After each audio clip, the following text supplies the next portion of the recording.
Hello everyone, and welcome to the final main video for this tutorial series.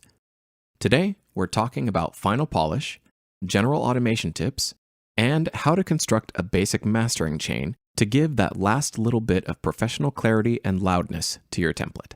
So, let's get stuck in and talk about some final polish tips, which are all entirely optional and up to your discretion based on what you've determined the template or the project needs up to this point. The first thing we'll talk about is saturation. Harmonic saturation comes in a variety of types, including tape saturation, tube saturation, transistor saturation, and transformer saturation. For the purposes of this tutorial, we'll focus only on tape saturation. Tape saturation helps bring a bit of extra warmth and loudness to the mix by introducing harmonic distortion, soft clipping behavior, and subtle transient rounding. Depending on the model of the plugin, it might also include a high filter roll-off, similar to how a low-pass filter works in EQ. The effect, unless heavily exaggerated, is naturally very, very subtle. But if you were to deliver two versions of your project to a client, one with and one without saturation, the client would all but certainly feel that the version without it was lacking something that the other had. And that's exactly how tape saturation should be, felt more than heard. Here's an example of just how subtle tape saturation really is.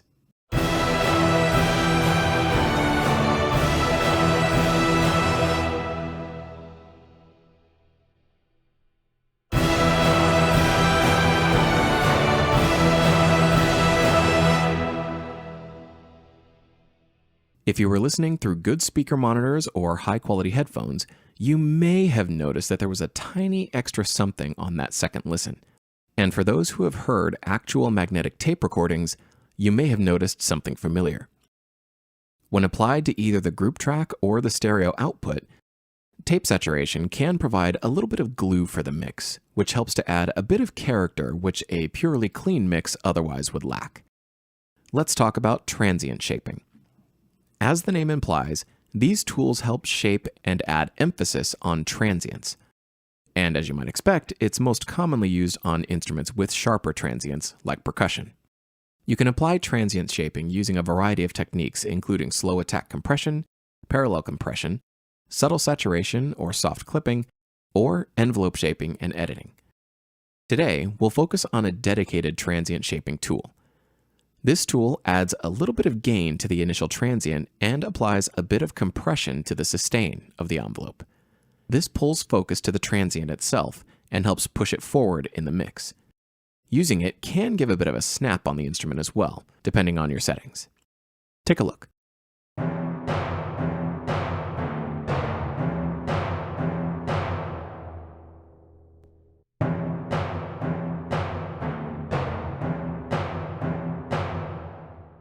Like tape saturation, this is a very subtle effect, and in isolation it might not sound much different. So let's hear it in context.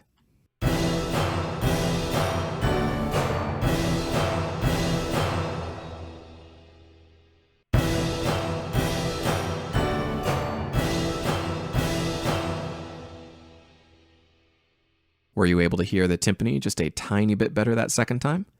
That's transient shaping in a nutshell, emphasizing that initial hit or transient and pushing it forward while shaping the tail so the effect doesn't overstay its welcome and can blend back into the rest of the orchestra without any issues. A quick note before we move on: too much transient shaping can make an instrument or instrument section sound a little synthetic or overly aggressive at times. So, as has been said for previous aspects of designing your template, less is often more, and be cautious with overusing. Next, we'll talk about stereo imaging and width. If you're using a Cubase Pro version, you can right-click on the pan section and select the option to shape the stereo image for our track using the left and right sliders. If I bring the left slider in from 100 to 50, you can hear the sound of the track moving towards the center and right side of the stereo image. For best effect, listen with good quality headphones.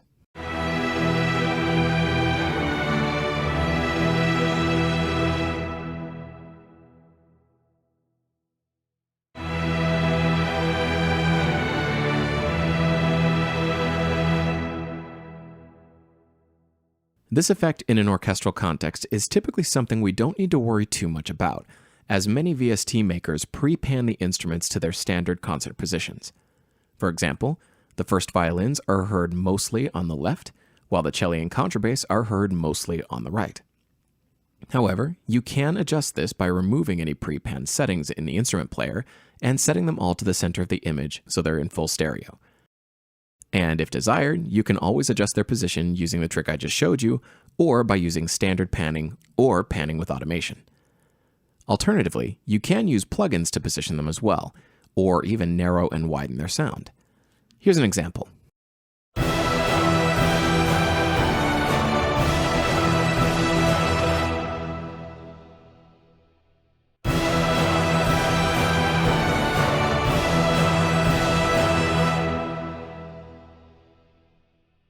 You can hear how the width of the cue got wider in your headphones or speakers as I raised the level, and how it narrowed considerably until it was dead center and mostly removed from the far sides of the stereo image when I actually brought it way down. It's easy to abuse or overuse this technique, so be sure to treat it with respect and make sure that any adjustments you make are in service to the final mix. Additionally, it's important to keep in mind that low frequencies should often be mostly centered, as wider bass frequencies have a tendency to reduce punch and mono capabilities.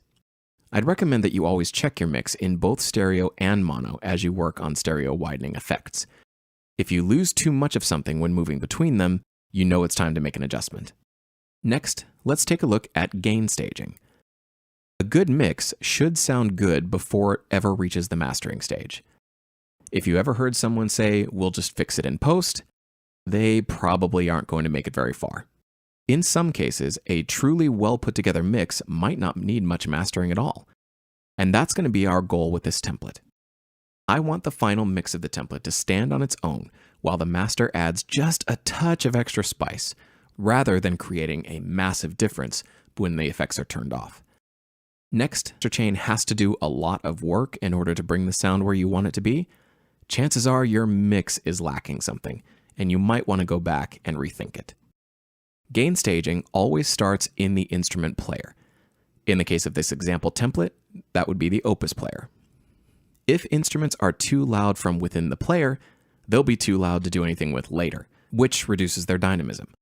So, make sure that when the instrument is playing at its maximum dynamic, there is already plenty of headroom.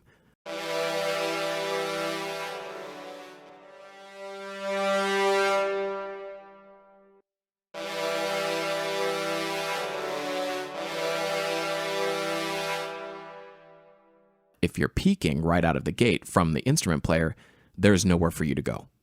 And if you try to do any boosting, you'll almost undoubtedly hear a lot of undesirable clicks, pops, and other audio artifacts later on.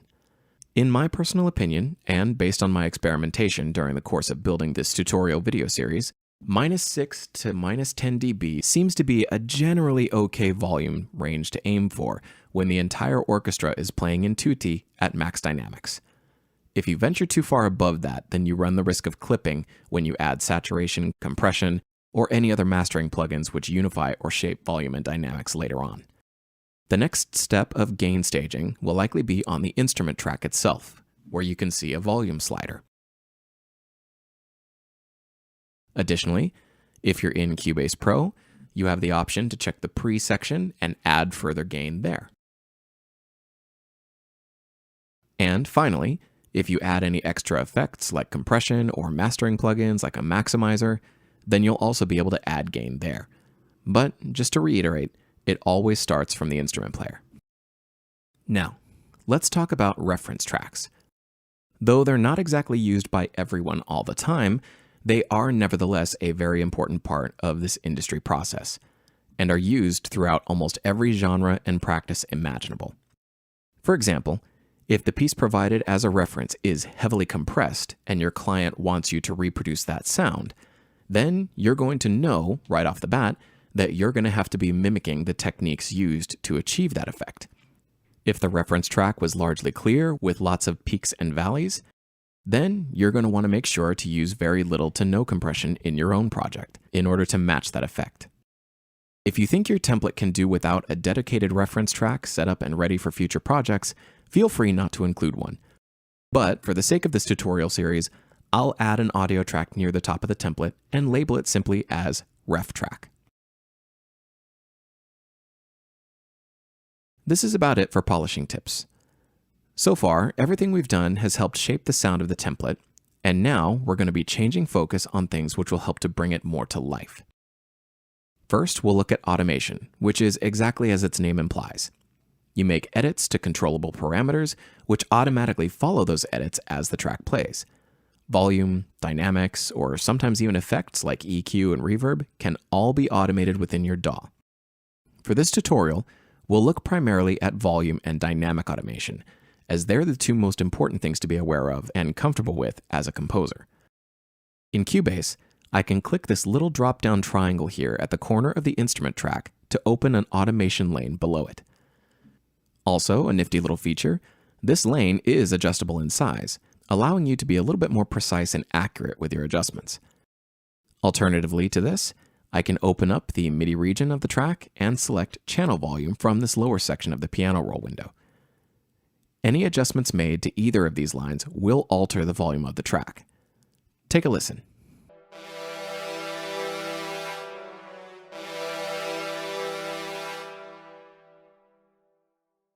If you want to make finer or more aggressive automation adjustments, I recommend doing so last and set your larger, broad adjustments first. For instance, if you know that during a certain section you want your percussion group to remain intense, but quieter than the previous and following sections, you can automate the volume down a few decibels for the entire duration of the section you're working on to achieve the effect.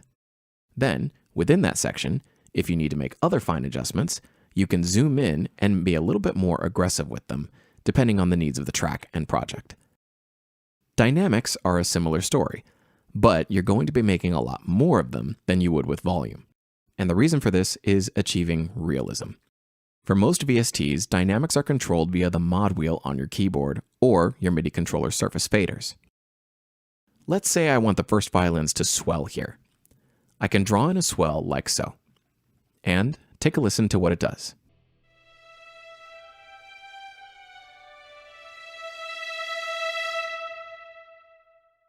Dynamic automation like this is essential to shaping a believable and high-quality orchestral mix. The less dynamism you have, the more dead or otherwise lifeless the project will end up sounding in the end. A good way to make sure you're getting it right is to think of each musical or lyrical phrase in your MIDI region as part of a conversation, and also to sing what you're writing so you can get a tangible, audible idea of how the dynamics are shaping up in your head. Then, simply match what you sang with the orchestra. Finally, let's talk about a basic mastering chain. As touched on before, a good mastering chain will give a little extra sauce and punch to your mix rather than making drastic or dramatic changes which otherwise wouldn't exist without it. If the mastering chain dramatically alters the sound of the project, then the mix likely was not where it should have been to begin with. Although this isn't necessarily proof of a weakness in execution, very often it will point to an issue that you might want to address sooner than later. I want my templates mix to sound good before it hits the stereo outputs mastering chain. So let's take a listen to how things have shaped up so far with this template.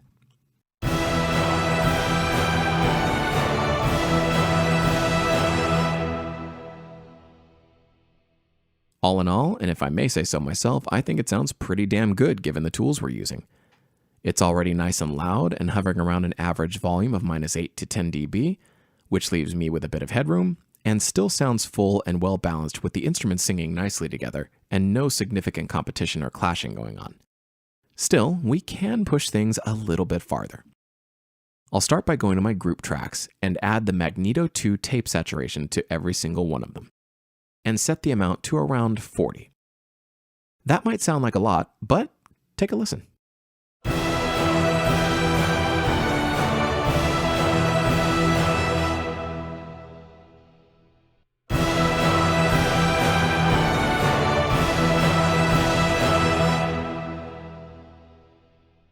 Though noticeable in hindsight, the effect overall is quite subtle. And again, we get about maybe a decibel or so added to the meters compared to where it was before, which again is very subtle and is going to be felt more than heard. Next, I'll go to my stereo output itself and I'll add a compressor. I'll set the threshold very high at around -6 dB, so most of the mix is going to remain unaffected.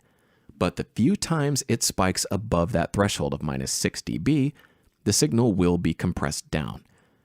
And with the auto gain enabled, the rest of the mix will be pushed up by the average level of the gain reduction, bringing the overall sound of the mix up a little bit. Take a listen and watch how the meters change when I turn the compressor on and off.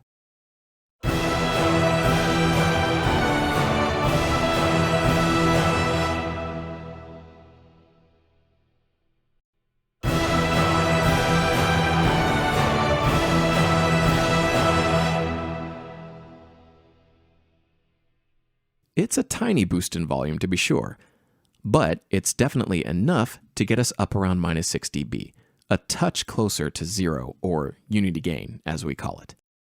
Lastly, I'm going to add a maximizer, and I'm going to set the amount to only 5% to start. And I'll set the limiter to -1 dB. This will both increase the overall volume of the mix a tiny amount and introduce a hard limit so that any peaks don't go above unity gain, and therefore don't start clipping. Take a listen.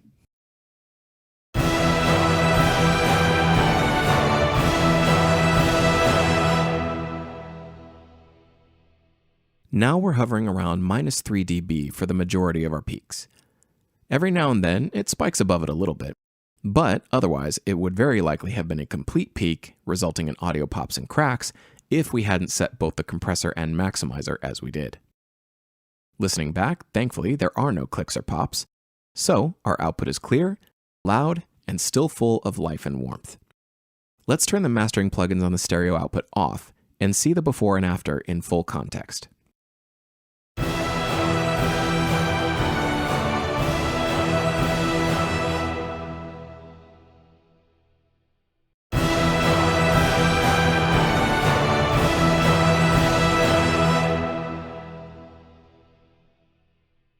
A noticeable, but still ultimately subtle difference. And more importantly, the sound of the mix itself didn't actually change. Only the volume did. This tells me that my mix before the stereo master was already solid, which is exactly what I was hoping for. Now, to check our sanity that the mix and master sound nearly identical, let's compare the mix and master when they're adjusted to be at the same overall volume. Take a listen.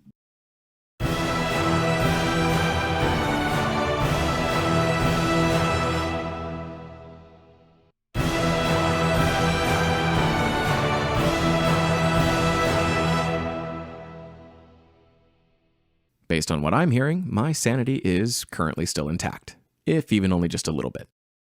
But for now at least, the mix and master sound effectively the same when adjusted to match in overall volume, and that's exactly what it should do.